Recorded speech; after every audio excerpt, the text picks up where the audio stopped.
پاکستان میں شاید ہی کسی جانور کو اس سے زیادہ اذیت ناک موت دی جاتی ہے۔ چھپکلی کے خاندان سے تعلق رکھنے والے اس جانور کو پاکستان میں سانڈا پکارا جاتا ہے اور دیسی نیم حکیم اسے جنسی امراض میں استعمال کرتے ہیں۔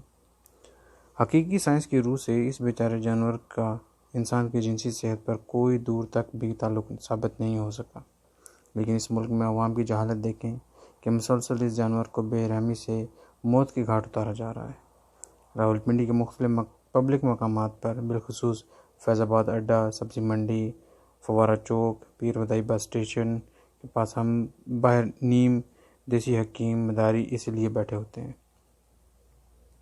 اڈوں کے قریب ان مداریوں کے بیٹھنے کی اصل وجہ شاید یہ ہے کہ مختلف شہروں کے مختلف مسافر زیادہ تعداد میں ان مقامات سے گزرتے ہیں، جن کے پاس سفر کے دوران یہاں رکنے کے لیے وقت بھی بہت کم ہوتا ہے، لہٰذا وہاں سے گزرنے آنے جانے والے کچھ پڑھے لکھے مگر سادہ اور کچھ جاہل لوگوں کی نفسیاتی طور پر یہ یرغمال بنایا جاتا ہے۔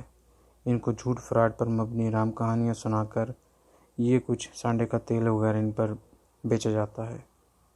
مداری اس جانور کو پکڑنے کے بعد اس کی ریڑھ کی ہڈی توڑ دیتے ہیں، جس کے باعث یہ جانور زندہ تو رہتا ہے لیکن ہمیشہ کے لیے معذور ہو جاتا ہے۔ دیسی نیم حکیم اسے تب تک زندہ رکھتے ہیں جب تک کوئی انہیں کھانے والا نہیں مل جاتا۔ دوسرے الفاظ میں یہ جانور تب تک اذیت ناک زندگی جیتا ہے جب تک دیسی حکیم کا کوئی گاہک مل نہیں جاتا۔ اس کے بعد اس جانور کو ذبح کر کے اس کی چربی نکال لی جاتی ہے اور اس چربی کو پگھلا کر تیل کی صورت میں فروخت کر دیا جاتا ہے۔ بے شک انسان اشرف المخلوقات ہے، لیکن اس کا یہ مطلب بھی نہیں کہ دوسرے مخلوقات کو دنیا میں جینے کا حق حاصل نہیں۔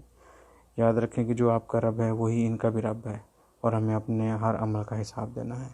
محکمہ جنگلی حیات اور حکومت پاکستان سے اس غلیظ کاروبار سے ملوث ہر افراد کے خلاف ایکشن لینے کی درخواست کرتے ہیں۔ شکریہ۔